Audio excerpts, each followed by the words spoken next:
Imagine waking up one morning to find yourself poor. Not because you lost your job. Not because your house burned down. But because your money stopped working. The shops are still open. The roads are busy. Life looks completely normal. Yet by nightfall, the money you earn over months can no longer buy a single loaf of bread. This isn't a metaphor. This actually happened in Zimbabwe. And it didn't start overnight. It only ended that way. To understand how this was possible, we have to go back in time. In 1980, Zimbabwe gained its independence. Its first leader, Robert Mugabe, promised prosperity, education, and land reform. And for years, the country showed real progress. It had one of Africa's strongest currencies. Food production was stable. A sense of trust existed in the system. But beneath this calm surface, immense pressure was building. By the late 1990s, the government began spending far more money than it earned. It was pouring funds into an expensive military involvement in the Congo War. It made large and planned payments to war veterans. The public sector wage bill was growing uncontrollably. To cover this gap, the government did what many governments do: it printed more money. This was the first crack in the foundation. Then came the turning point. In the year 2000, Zimbabwe launched a fast-track land reform program. The plan was to seize white-owned commercial farms and redistribute them. The stated goal was justice, to correct historical imbalances, but the execution was pure chaos. Experienced farmers were removed practically overnight, with little planning for who would take over. The result was a catastrophic collapse in food production. Agricultural exports, a key source of foreign currency, plummeted. With less production, less confidence, and less trust, the economy began to choke. By 2006, inflation was no longer just rising, it was accelerating into a terrifying spiral. The Reserve Bank of Zimbabwe, led by Gideon Gono, responded not by solving the underlying problems, but by printing even more money to keep the system alive. This was like pouring gasoline on a fire. The zeros on the banknotes began to multiply at a dizzying speed. A $1,000 bill became a million, then a billion, then a trillion. The year 2008 was when reality truly broke. Inflation reached levels the world had never seen before. A mind-boggling 89.7 sextillion%. Prices were doubling in a matter of hours. Life became a frantic race against time. Workers would get paid and literally run from their workplaces to the markets. Waiting until tomorrow meant your wages would be worthless.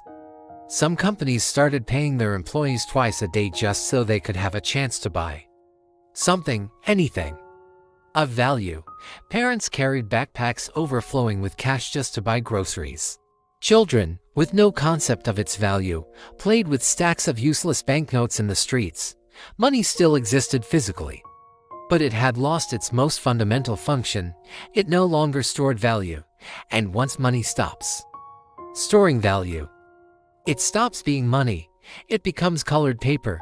It's important to understand that the people of Zimbabwe didn't suddenly become reckless or irrational.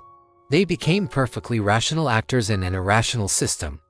When you know your money will be worth half as much tomorrow, the only logical thing to do is spend it today. When trust disappears, feed replaces saving. The very act of trying to preserve your wealth by spending it as fast as possible is what fuels the fire of hyperinflation and guarantees the system's collapse. By early 2009, the entire system finally broke. There was nothing left to print, nothing left to devalue. The government was forced to make a radical, last-ditch decision. Zimbabwe abandoned its own currency entirely. There was no gradual reform, no complex rescue package. They simply allowed people to start using foreign currencies for all transactions: US dollars, South African rand, Botswana pula. And almost immediately, something shocking happened. Inflation stopped. It didn't just slow down, it stopped dead. The hyperinflation vanished overnight. Shops that had been empty for years began to restock their shelves. Prices stabilized. For the first time in a decade, people knew what a loaf of bread would cost tomorrow. The essential ingredient that had been destroyed, slowly, cautiously, begin to return. The solution was painful and a surrender of economic sovereignty, but the lesson was crystal clear. You cannot force people to trust money. You can only earn that trust. The Zimbabwean dollar was officially suspended. Years later, attempts by the government to reintroduce a national currency have struggled. Because collective memory is a powerful thing. People don't forget when their money, their savings, their entire economic lives are betrayed by the very system designed to protect them. The story of Zimbabwe's collapse teaches us some deeply uncomfortable truths. Money is not paper. Money is not numbers on a screen. Money is belief. It's a shared social agreement. We accept it as payment only because we believe someone else will accept it from us tomorrow. Once people believe that money will lose value, they get rid of it. And when everyone does that at the same time, a collapse isn't just possible, it's logical and inevitable.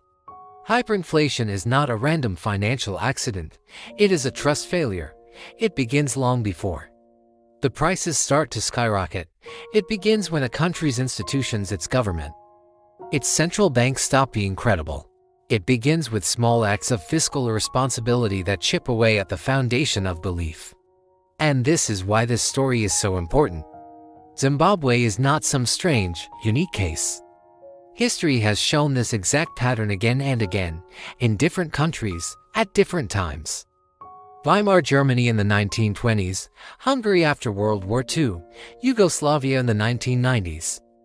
Humans build complex systems. Those systems depend entirely on trust. And trust is fragile. What makes this story so unsettling is not what happened in a country far away. It's what it reveals about us, and about the nature of the systems we rely on every single day. We trust our money because other people do. We believe our systems will work tomorrow because they worked yesterday. But belief is not permanent. It needs to be constantly maintained and reinforced by responsible actions. So the real question isn't just, could this happen again? The real question is, would we recognize the signs before it does? Because collapse rarely announces itself with a bullhorn. It whispers. It starts with small compromises, with broken promises, with a slow erosion of faith. And then, one morning, you wake up. And the money just stops working.